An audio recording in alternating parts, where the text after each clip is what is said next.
Onion Sun isn't very bright, but even she knows that the most violent jurisdictions in America are diverse, full of working age folks taking a break from the labor force, lots of folks on food stamps, lots of fatherless children, lots of high school dropouts, lots of black on black homicide, and they vote Democrat. So see the links in the video description. And as you listen to this, keep in mind if you're worried about violence from a certain political constituency, it'll be pretty easy to ascertain where that's going to come from. It's not from the evil white Trump supporters. When they say insurrection, what they mean is white Trump supporters.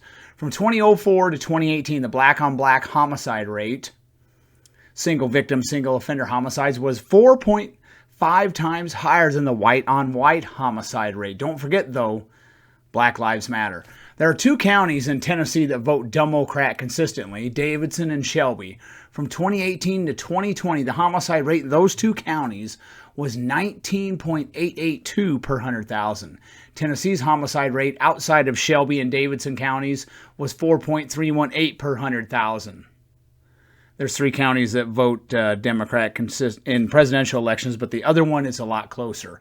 According to the FBI, Tennessee had a homicide rate from 2018 to 2020 of 8.1 per 100,000.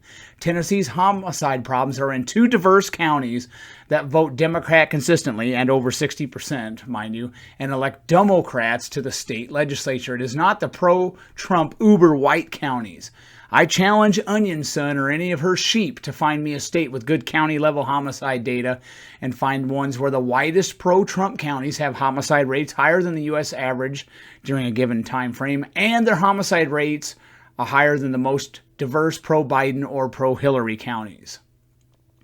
I usually use a vote percentage of 60% or more to judge it as a very pro-Republican or pro-Democrat county, depending on the margin of victory in a given state.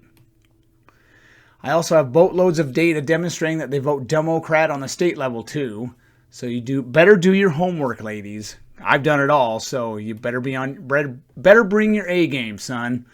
There is one county in Delaware, yes, Delaware only has 3 counties, that votes Democrat consistently, Newcastle County. From 2018 to 2020, it had a homicide rate of 7.528 per 100,000. Outside of Newcastle County, Delaware's homicide rate is 3.456 per 100,000. Check out the demographics of Newcastle County and Delaware versus the other 2 counties. You won't be surprised unless you have been living under a rock or your name is Onion Sun. How about Minnesota? From 2018 to 2020, their criminal homicide rate was 2.435 per 100,000, well below the U.S. average. Criminal homicide rate for the Twin Cities, Minneapolis, St. Paul, from 2018 to 2020 was 10.984 per 100,000. Criminal homicide rate in Minnesota outside of the Twin Cities from 2018 to 2020 was 1.152 per 100,000. Guess which party the Twin Cities overwhelmingly votes for in presidential elections and which party they send to the state capitol to represent them. Whoops. Let's go a bit further with this on Minnesota and look at the biggest Trump supporting counties there and see what their homicide rates are from 2018 to 2020. The counties in Minnesota that voted 60% or more for Donald Trump in 2016 and 2020 had a homicide rate of 0.980 per 100,000. That's from 2018 to 2020, 0.980 per 100,000. The most dangerous areas in Minnesota are diverse areas with lots of black-on-black homicide that vote Democrat. It is not the uber-white pro-Trump counties. Surprise? How about Illinois? Its 2018 to 2020 criminal homicide rate was 7.5 per 100,000.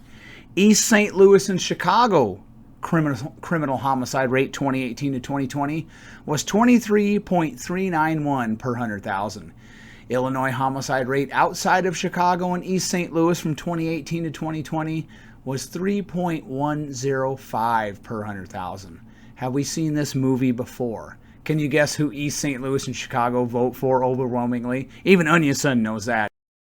Of all the counties in Illinois that voted for Donald Trump with 60% or more of the vote in 2016 and 2020, those counties had a criminal homicide rate of 1.930 per 100,000 from 2018 to 2020.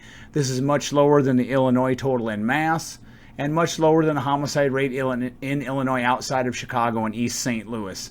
Again, the most violent areas of America tend to be diverse. Lots of fatherless children, lots of black-on-black homicide, lots of food stamps, and lots of kids dropping out of school. And they vote Democrat. America does not have a gun violence or violence epidemic, as Democrats are privy to repeating constantly. It has a violence problem in areas that are uber Democrat.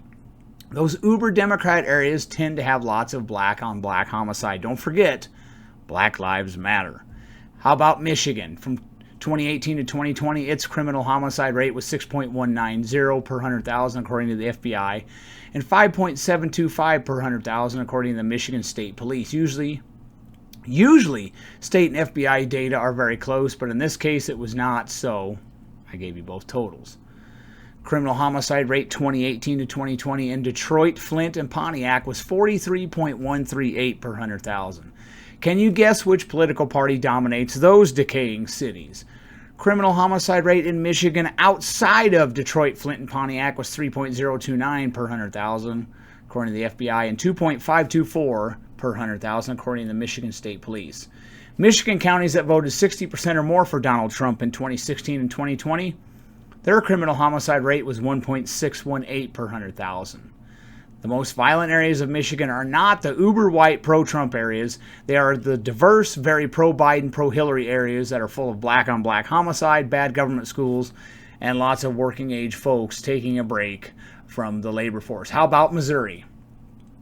Criminal homicide rate 2018 to 2020 in the Show Me state was 10.304 per 100,000, according to the FBI, and the Missouri State Highway Patrol says it was 10.38 per 100,000.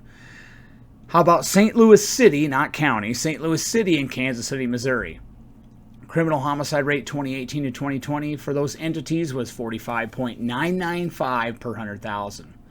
Criminal homicide rate in Missouri outside of St. Louis City and Kansas City was 4.923 per 100,000, according to the FBI, and just over 5, according to the Missouri State Highway Patrol. Have you seen this movie before? How about all the counties in Missouri that voted 66% or more for Donald Trump in 2016 and 2020 because Trump won Missouri so easily? Homicide rate for those counties, and there were a lot of them. Homicide rate in counties that voted 66% or more for Donald Trump in Missouri in 2016 and 2020, they had a homicide rate of 1.814 per 100,000. That's from 2018 to 2020.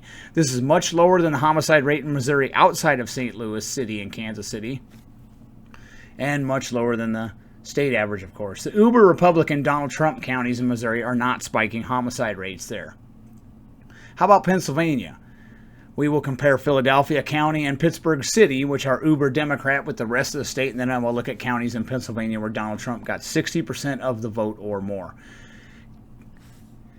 Cumulative Pittsburgh and Philly criminal homicide rate from 2018 to 2020 was 23.767 per 100,000. According to the Pennsylvania State Police, the homicide rate in Pennsylvania outside of Philly and Pittsburgh from 2018 to 2020 was 3.235 per 100,000. That is much lower than the U.S. average and lower than the average in the Keystone State. Now, how about the counties in Pennsylvania that voted 60% or more for Donald Trump in 2016 and 2020? Those counties from 2018 to 2020 had a criminal homicide rate of 2.85 per 100,000. That is lower than the Pennsylvania rate by far and lower than the rate in Pennsylvania outside of Philly and Pittsburgh. Again, it is not uber Republican, uber white areas causing homicide rates to spike.